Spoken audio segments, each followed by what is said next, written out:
Well, this is the problem with the only really bad problem I come across buying things overseas. I sort of asked for a second-hand throttle grip, but I got a newish type one, obviously an aftermarket one. But I took it apart because I've also got some cables for the carby. And the first thing because I put it on the handlebar and it was tight all the time. Even when I tightened it up, it got harder and harder to turn around. So I thought, I better have a look at this. So I've taken it apart.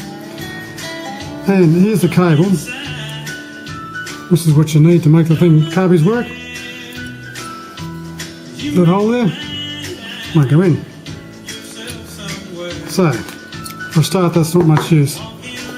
And the old one fits straight in. So it's a perfect little fit. So then I thought I might make a combination of both, but the more I played around with it, the less it looked like it would work, because not only there's the little things for the spacers and the cables when they come out of the throttle grip, different size there too. The original is smaller than the ones that I sent with that one. So the more and more I looked at it, the less likely I was of using it. Although I will use these. They're nice and shiny, so I can use them in the old one. The reason why I needed the old one replaced was that. Looks like the last bike was on and someone must have fallen off and twisted it there. So I originally thought, well, I'll just cut it off. And I thought I'm going to be missing about an inch of thingo. So then I thought, well, here's where you've got to start using initiative. So I've got this 9/16 socket, which fits in there. So what I'm going to try and do first up is slide that in, use the old hammer and whack it in and see if I can sort of get rid of a majority of that flat spot there. We'll just have to see how that works.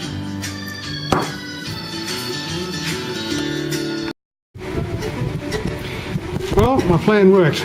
This socket whacked it through and it sort of straightened the end out a little bit. Or sorry, I should say circularised the outer end. But it just still wasn't quite enough.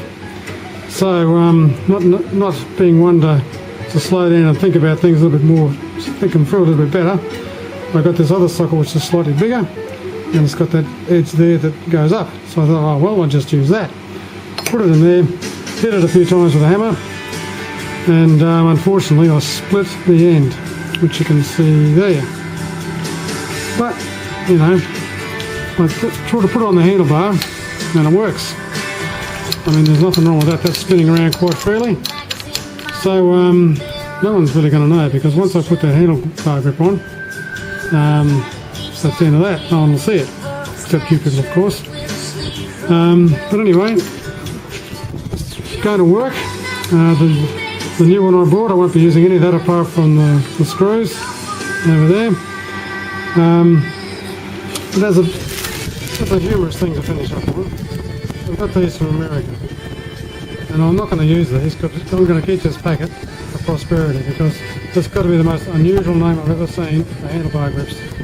And you'd have to mumble it when you walked in and ordered something over the counter, or else you'd be in big trouble. Anyway, to the next one.